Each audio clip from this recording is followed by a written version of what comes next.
I want to know what the emergency is. Yeah? I want names and badge numbers. Okay, this is exactly the type of energy that you like to see people interacting with the police with. Why are you blocking off a whole road? There's a pregnant woman. What's your name and badge number? What's yours?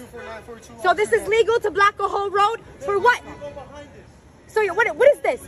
Now, obviously, at this point, you might be thinking, well, why is this person being so outraged at the police in this one particular instance? But honestly, police officers do stuff like this all of the time, with basically no respect for people who actually live in the communities and need to use these streets. And of course, police officers have done a lot more terrible things. Yeah, then move. Then move. Get off the road. You have no right to block a whole road. Tyrants. Here. Bunch of clowns in costumes.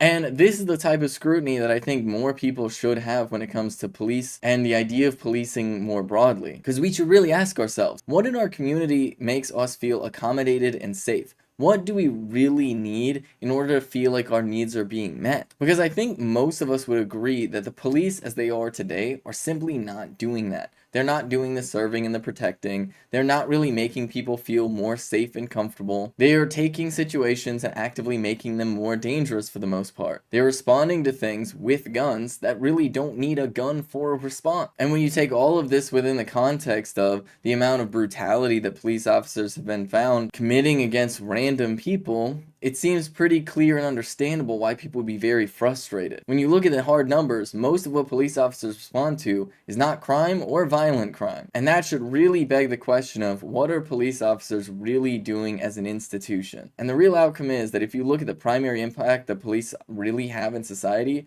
it is just to maintain current systems of oppression. Police officers are very often weaponized against black and brown folks, they're very often weaponized against homeless folk, and provide little support and services to people with disabilities or mental illnesses and other different problems that lead to the police being called, but the police don't actually solve. Which is why there's so many people who are pushing for police abolition, because what it is fundamentally about is replacing policing with institutions that are actually designed with the needs of the community in mind, that are designed towards responding to situations in a thoughtful, caring, and supportive way. If somebody is homeless and living in a tent in the street, the response that is effective is not to bulldoze that tent and have the homeless person arrested. The solution that is effective is to connect that homeless person with some sort of resource that will actually be able to help them get housing, that will actually be able to get them support services that they might need. Very often homeless folks don't have forms of ID because those forms of ID have been stolen and thrown away by the police, which means that what you really need in that instance is somebody that's able to help them navigate the bureaucracy of getting an ID again, help them navigate the bureaucracy of trying to get housing again, and I know it's a really wild concept, maybe we should spend some of what we spend on police budgets on actually just housing people. It turns out the US has way more empty homes than homeless people, and I know for a fact that the United States government has used eminent domain in the past, and so it's really silly that we're not willing to use eminent domain to house homeless folks, but we are willing to use it to bulldoze entire towns to just set up new factories for giant corporations. And so while this may seem like a small incident of police officers blocking a road, on some level it is a metaphor for the institution of policing